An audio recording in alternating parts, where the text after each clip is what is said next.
인지장애 이론은 작업치료사인 클라우디아 K. 엘렌에 의해 개발되었습니다. 이 이론은 인지신상의 영역과 정신의학적인 장애의 진단, 그리고 가제수행에 초점을 두고 있습니다. 정신의학적인 장애와 행동학적인 장애를 가진 사람들은 행동을 이끌어내는 정신기능에 혼란이 야기된다는 것이 인지장애 이론의 주요 개념입니다.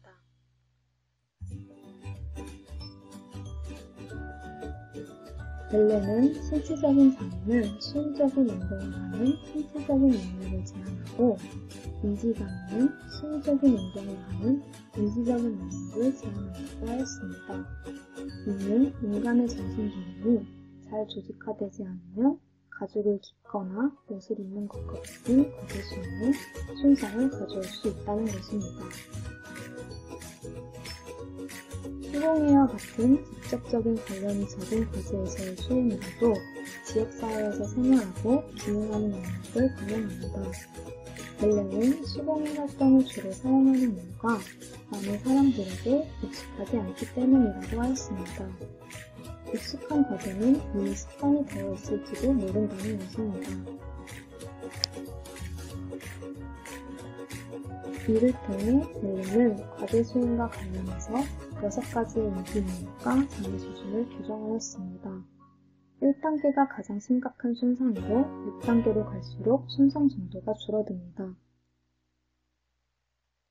1단계는 주변에서 무슨 일이 일어나고 있는지 거의 알아채지 못합니다. 몇 초 동안만 주의를 기울일 수 있고 작은 습관적인 운동을 수행합니다. 치료사의 요구나 단서에 대한 반응이 매우 느리지만 몸을 돌리거나 손을 들어 반응할 수 있습니다. 2단계는 움직임과 위치, 그리고 중력의 영향을 아는 것으로 보입니다.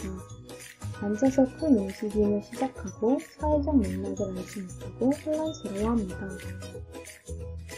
3단계는 현재 진행되고 있는 활동에 흥미를 갖습니다.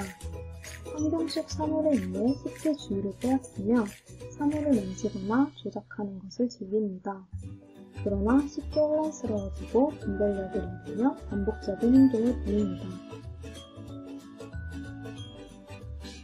4단계는 제시된 설명대로 한 번에 한 단계씩 따라할 수 있고 만들려는 목표를 시각화할 수 있으며 2차원적인 프로젝트를 수행하는 것에 흥미를 갖습니다. 그러나 이 단계의 사람들은 선행학습에 의존하며 실수를 인식하지 못합니다.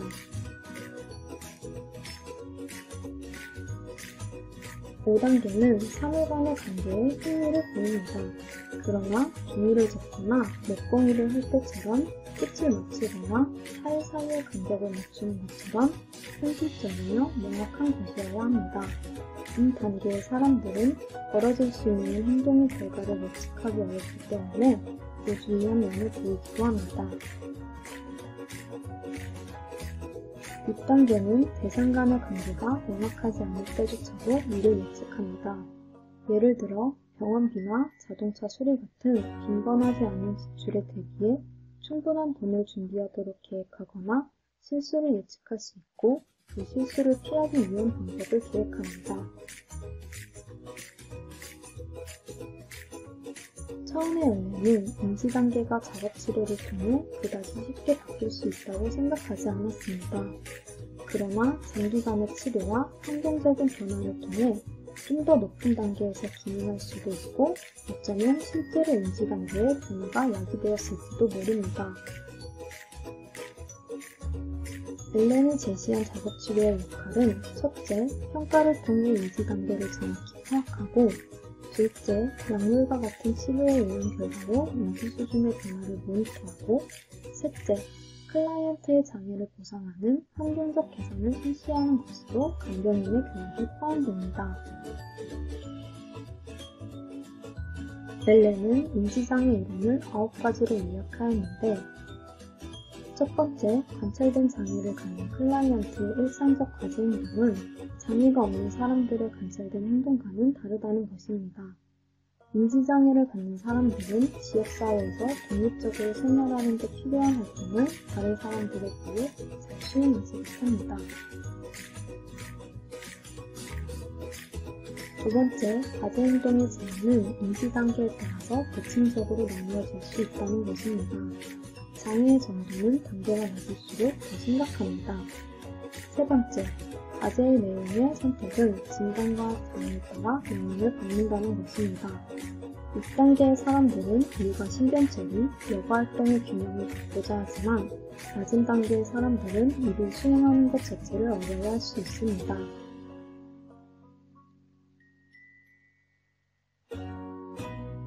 네 번째, 과제 환경은 자신의 행동을 조절하는 환자의 능력에 긍정적 혹은 부정적 영향을 미칠 수 있다는 것입니다. 지시가 명확하지 않은 일을 할 때 조직화하는 능력이 부족한 사람들은 혼란스러워하거나 긴장하게 됩니다. 이때 치료사는 지시를 수정하거나 단계를 조정해야 합니다.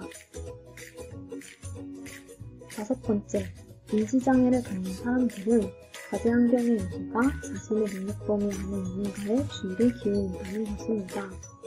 사람들은 이해하지 못한 과제나 이해할 수 없는 과제를 무시합니다. 여섯 번째, 치료사는 과제를 선택하고 조정해서 과제 분석을 통해 해당 클라이언트의 능력 범위 안으로 적용할 수 있다는 것입니다. 치료사는 지시사항, 재료, 활동의 특성 등을 재구성해서 클라이언트가 수행하도록 할 수 있습니다. 일곱 번째, 작업치료 서비스의 효과적인 결과물은 즐거운 과제 경험에 의해서 성공적인 과제 수행이 완성될 때 얻어질 수 있다는 것입니다. 작업치료사는 클라이언트가 하고 있는 것에 좋은 느낌을 갖도록 도와야 합니다. 때로는 클라이언트가 과거에 잘 수행했던 활동을 선택하는 것이 도움을 줄 수 있습니다. 여덟 번째, 클라이언트의 능력 이상의 수준을 요구하는 과제 진행 단계는 없애거나 무시하는 것입니다. 이것은 일종의 자기 변명 같은 것으로 무엇인가 할 수 없을 때 그것을 피할 거리를 찾으려고 합니다. 아홉 번째, 인지 단계의 평가는 권리에 대한 법적인 결정을 동원하게 된다는 것입니다. 1, 2단계의 사람은 장애가 명백하게 보이지만 3, 4단계의 사람은 상대적으로 괜찮게 보일 수 있습니다. 이러한 장애 수준에서 금전적인 권리에서나 범죄로 재판을 받을 때 그 사람의 권리에 심각한 의문을 제기할 수 있습니다.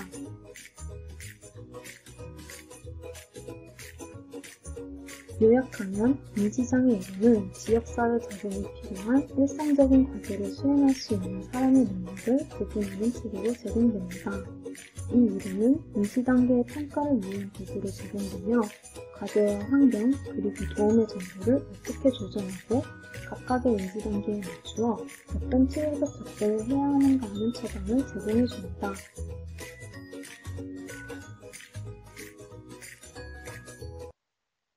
이번에는 인지장애 이론에 대해서 간단히 소개해드리겠습니다. 라비는 45세로 키가 크고 과체중에 단정치 못한 옷차림을 하고 있으며 8가지의 외국어를 알고 있다고 하였습니다. 그는 지난 한 달 동안 2번이나 병원에 입원하였습니다. 지난번 입원에서의 진단은 적응장애였는데 최근 아내와 별거 있기 때문이라고 주장하였습니다. 그러나 그가 이미 5년 동안 별거 중이며 그의 아내는 다른 주에 살고 있고 그는 두 아이를 걱정하고 있다는 것을 이번 입원을 통해 알게 되었습니다.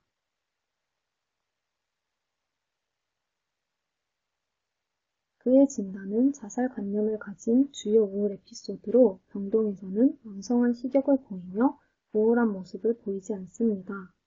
엘렌 인지 수준 평가 결과 3단계에 해당하여 기본적인 기술 그룹에 참여하였습니다. 첫 주 동안 그는 우표를 붙이려고 뜯어달라고 했을 때 가위를 위아래로 잡고 있었지만 과제를 수행할 수는 있었습니다. 또한 예를 보여주며 천을 15cm의 정사각형으로 잘라달라고 했을 때 그는 훨씬 크고 다양한 사이즈로 잘랐으며 어느 것도 정사각형이 아니었습니다. 이러한 실수를 그에게 지적했을 때 그는 사과를 하며 눈은 젖어 있었습니다.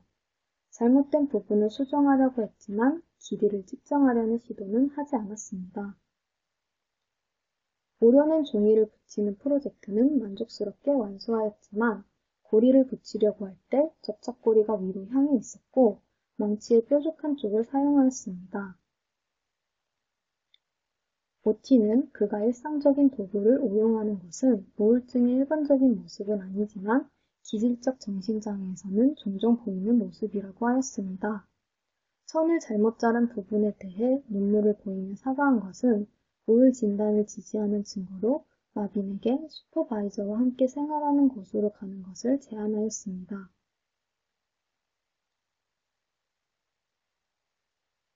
이 사례에서 보여주고자 하는 것은 인지단계의 평가가 진단과 퇴원 계획을 세우는 데에 매우 유용하다는 점입니다.